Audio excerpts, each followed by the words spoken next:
Hi everyone, welcome to week 2 of our AP course. So this week we're going to get into doing some more advanced machine learning modeling with scikit-learn. If you'll notice, homework 1, which is based on this stuff, is posted, as well as the second quiz and also the second programming puzzle. You'll see there's a hint. It says don't click me yet. So seriously, don't click it. Don't click it till you actually need the hint. It's not a very hard puzzle. All right, so let's go over and take a look at the ML page.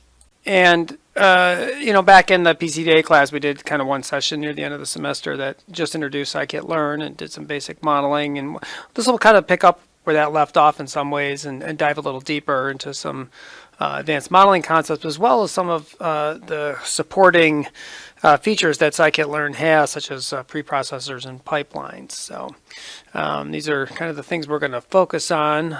So we'll do a review first. And as part of that, we'll learn about and build ensemble models. So you may have seen a little bit of this in the PCDA class. And so this should be a good review for people. And then we're going to talk about kind of more of a project management topic. We're going to learn about cookie cutter templates for creating project folder and file structures for data science projects. And we'll use that cookie cutter template in this project. And then we'll dive into some kind of a slightly more advanced predictive modeling techniques. We'll learn about something known as regularization, which is kind of a general class of techniques that's often used in conjunction with regression modeling. And in particular, we're going to do it with logistic regression modeling. We're going to build some classifier models for a project called Pump It Up, which is predicting the status of water wells.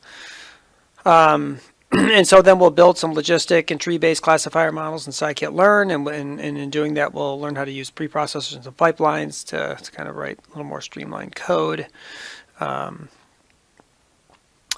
had originally intended to do deploying a Jupyter Notebook to the web using Binder in this one, but I think I'm going to move that to a later session. The session kind of got a little big, so we'll ignore that for now, and I'll pull that off the web.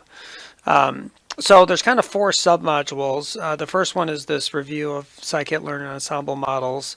So if you need a really, just a quick refresher of basic scikit-learn, and I highly encourage you to take a quick skim through these. They're very short notebooks in the Python Data Science Handbook, which I had you download and as part of setting up your machine. This downloads file you'll use for the entire module. It's got everything in it for the review and the Pump It Up project. And so start with this review of ensemble models and scikit-learn in general. So kind of read through this, and we'll be using a Kaggle practice competition that involves leaf classification. We're not really doing image analysis here. We've got the data. They are images, but we've already got it converted to numeric data. The notebook you'll need is this sklearn getting started one that's in the ensemble leaf folder within the downloads file. And this is kind of what we'll accomplish, and the big thing is just getting comfortable again with using scikit-learn, and especially what's known as its kind of standard estimator API. It's very easy to work with, actually. It's very consistent. It's easy to try out different modeling techniques. Often the code changes are literally just swapping in a different model library. And we'll learn a little bit about combining different types of models into these ensemble models. And so I've got a series of screencasts that kind of walks you through this first notebook, and there's a couple challenges in there for you to do. Remember, answers are always at the bottom of notebooks for the challengers. So once you kind of get through this review, and then we're going to move on to using cookie cutter templates.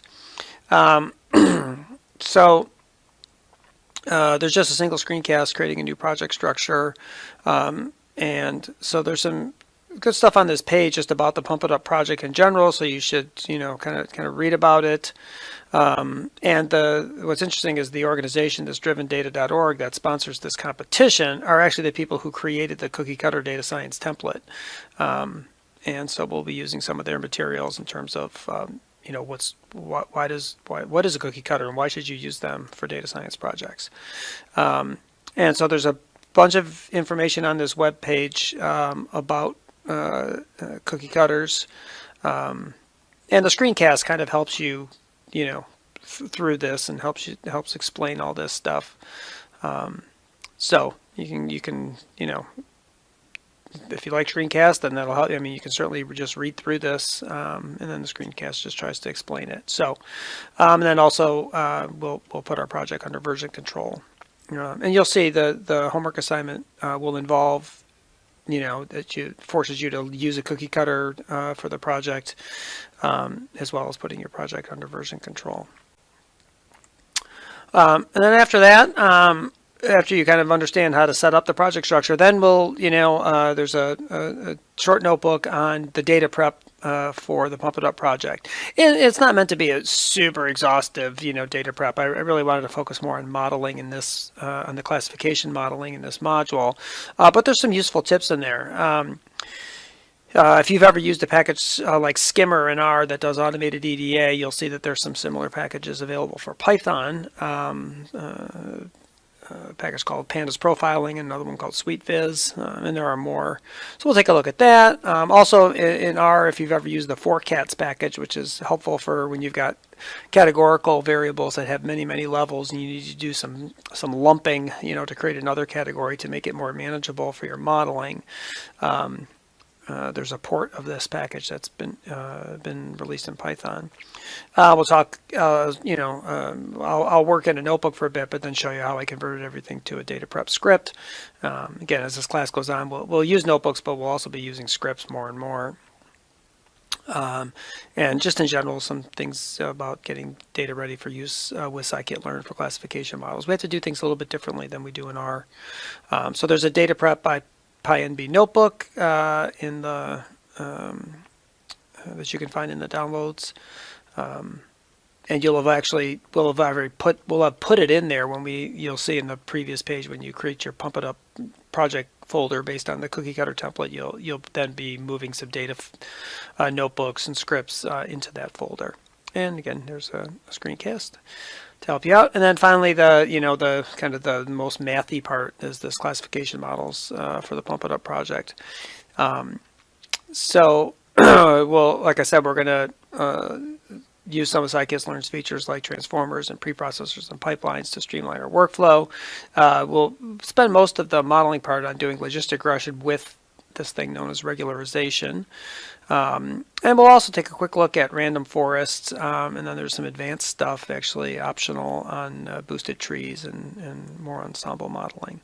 So again, you'll be working right in your Pump It Up project folder that you will have already created. You'll find a model exploration notebook in there.